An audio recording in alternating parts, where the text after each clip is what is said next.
Hi, welcome to another episode of ColdFusion. Meet the Resnicks, a billionaire couple who controls more water than LA uses in an entire year. Think about that. 3.8 million people showering, drinking, and flushing all of that water, and yet two people, the Resnicks, use more water than all of them combined. So who are they? Well, long story short, they're the world's second richest farm owners. The amount of land the Resnicks own is baffling. For context, by 2024, they owned so much land that it amounted to 4 times the size of San Francisco. Mind-boggling how just 2 people could own all of that. Their names haven't been in the headlines until now. With the recent events of the California wildfires, people now think that their thirst for power and profits may have contributed to the disaster. The media defends them, the Resnicks cry conspiracy, and the public demands answers. This episode started off as research into how the Resnicks were connected to the wildfires, but it turned into something much greater. A story of state betrayal, political favors, secret deals, and a plot against Iran. You are watching ColdFusion TV. Thanks to their pistachio, almond, and citrus empire, the Resnicks are now worth a combined $13 billion. And this proves that in fact, sometimes, money does grow on trees. You've likely heard of some of the Resnicks products before. Does Fiji water ring a bell? So with land 4 times the size of San Francisco, all of those crops don't grow by themselves. They need water, and a lot of it. In 2016, their company, called the Wonderful Company, used more water on their 15 million trees than any other family, farm, or company in California. But here's the thing, as we all know, California famously has had a lot of droughts since the 1980s, and under state water law, urban areas are prioritized during those droughts. So it begs the question, how, in these conditions, were the Resnicks able to grow and expand hundreds of thousands of acres of water-guzzling crops? Here's a clue, it wasn't in a good way.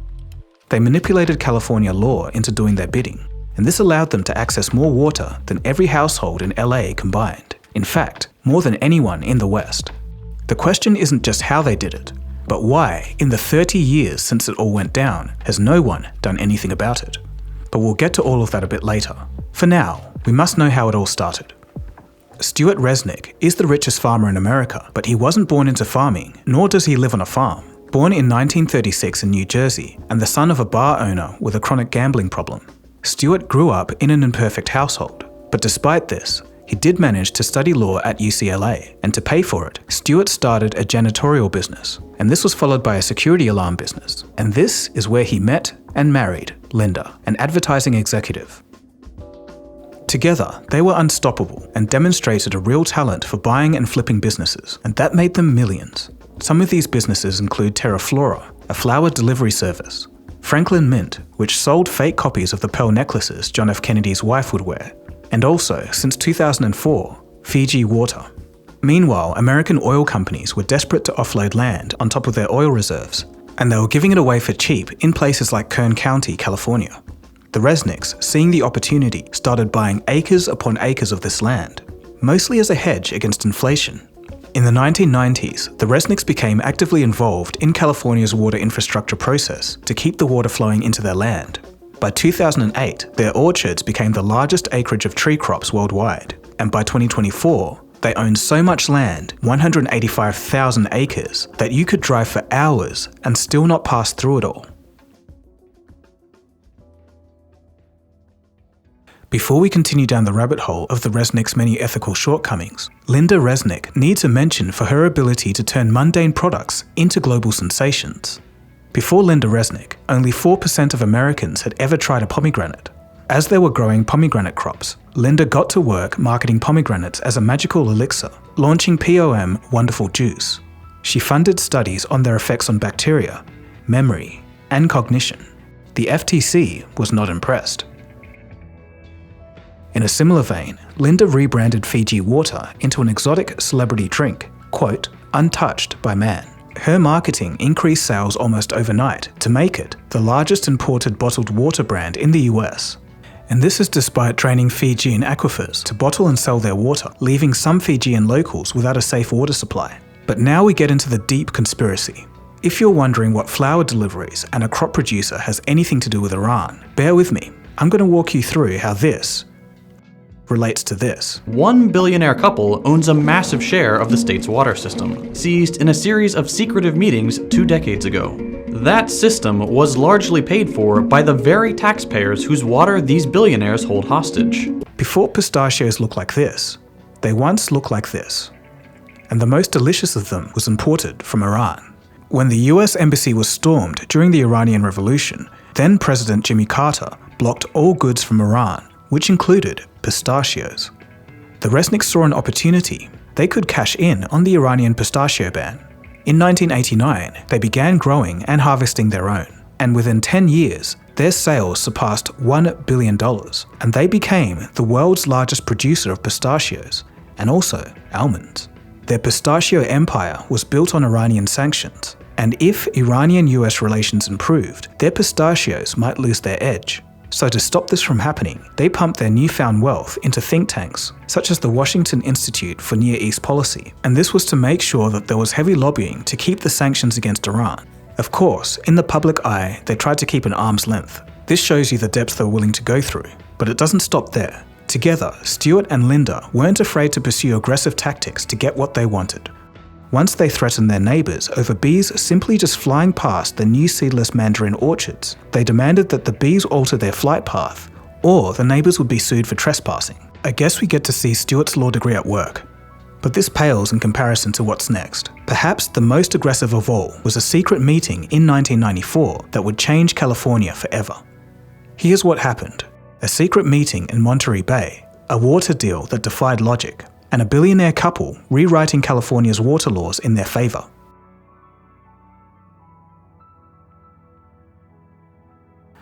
California's water laws have always been first come, first served. Those who came first and were established had senior water rights, and those who came last had junior water rights. Senior water right holders were the last to be restricted in a drought. The Resnicks, though, thought that this system was rigged against them. With every new drought, their luxury crops were on the line, as was their lifestyle. In 1994, Stuart and a group of state water officials, water infrastructure contractors, and agricultural landowners convened in a hotel in Monterey Bay. There they sat in secrecy and would discuss. They came up with an argument for their case to the Department of Water Resources. They claimed that the state was failing at its water delivery obligations. So they offered a solution: transfer the Kernbank underground aquifer, which can store 500 billion gallons of water, to 5 public water districts, and Westside Mutual Water Company, which was owned by Mr. Stuart Resnick himself. The Kern Water Bank was built in the mid-80s on the Resnicks' land and was funded with $74 million of taxpayer money. It was designed to be like a savings water account. In wetter years, surplus water could be added, and in droughts, the water could be withdrawn and delivered to places in need. Stuart and Co. rewrote California's water laws without any input from taxpayers or legislators. To this day, we really don't know why this all happened. But what we do know is the Resnicks came out of this owning a 58% stake in the Kern Water Bank. This was great for the 2 agricultural billionaires living in Aspen in Beverly Hills, but it was devastating for the people of California, who now found themselves in a new kind of drought, one that didn't just dry their crops, but their wallets, and trust in government too. As part of the deal, in return, the Resnicks would forfeit their state water contracts and junior water rights. It was an insane offer, because with an underground aquifer, who would need state water? Stuart Resnick also asked to trade billions of gallons of water for non-existent paper water. After many days of meetings, the state took the bait and agreed to one of the worst deals in California history. The people of California now had to pay a private company for water that was once theirs. Well, at least agriculture is good for the economy, right? Well, not exactly. Agriculture uses 80% of California's water, but only represents 2% of California GDP.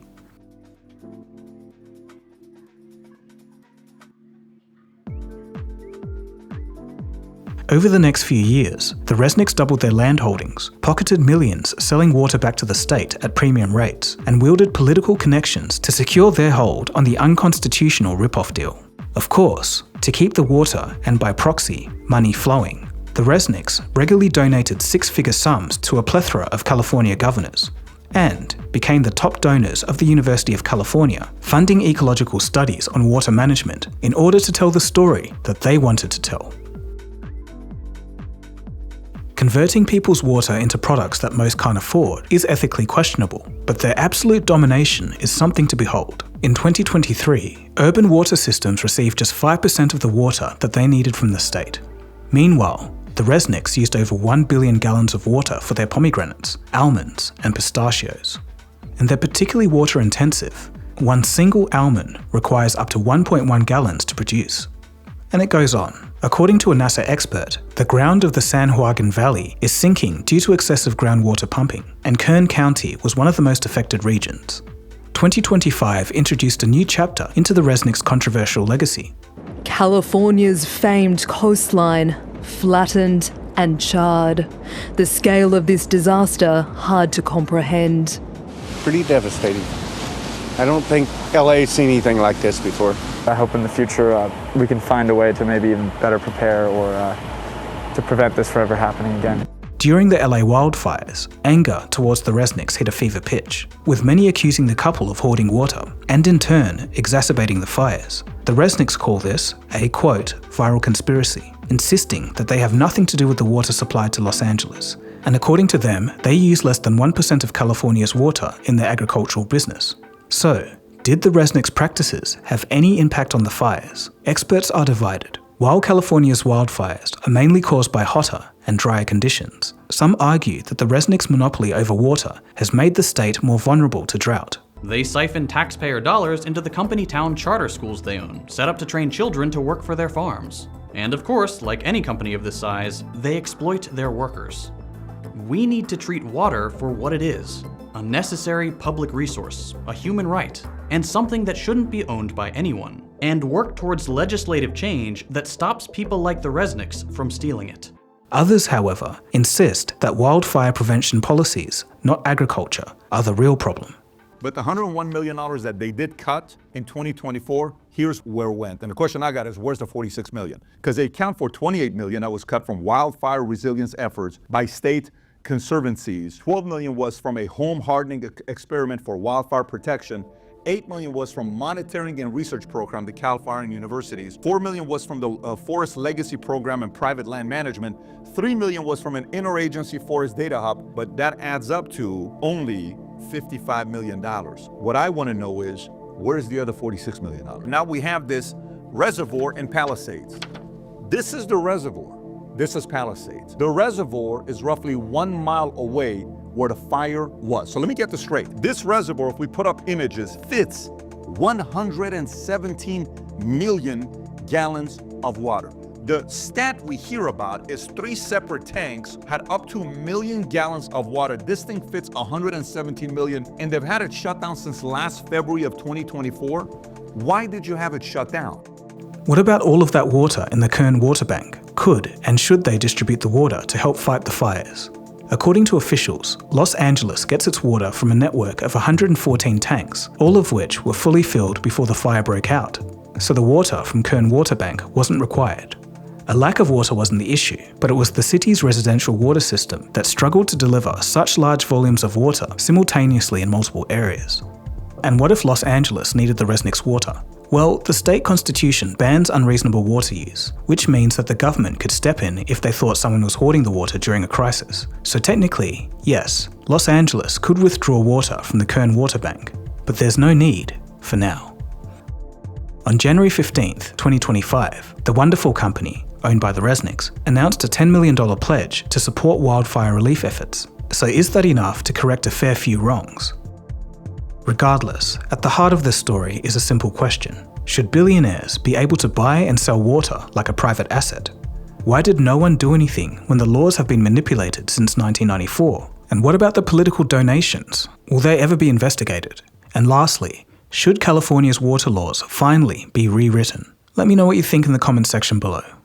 So that is the story of the secretive billionaires who managed to have as much water as they wanted. The Resnicks may have bent the rules and scammed LA and Fiji out of their public water, but in the world today, there's plenty of other smaller scammers. You've probably come into contact with them. Scam calls, text messages, and various phishing attempts. But why does this happen to you? Well, the main reason is because your personal information is being sold online without you even knowing it. This information can be used to send unsolicited scams and advertisements, sell your browsing habits, or even commit identity theft. But that's where today's sponsor, Incogni, can help. They can delete your information from the records of data brokers on your behalf. Simply just create an account, then Incogni can contact the data brokers. You can sit back and let them take care of the rest, complete with updates on how the task is going. So, to protect yourself online, use the code ColdFusion in the link below to get 60% off an annual Incogni plan. Go to incogni.com/coldfusion to get started. Thanks to Incogni for supporting the channel. That's about it from me. Thanks for watching. My name is Dagogo, and you've been watching ColdFusion. And if you did like this episode, feel free to subscribe. There's plenty of interesting stuff on here, on science, technology, business, and other interesting topics. Alright, so I'll see you again soon for the next episode. Cheers, guys. Have a good one.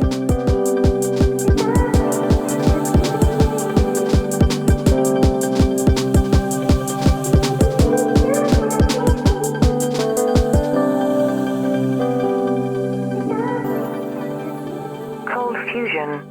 It's new thinking.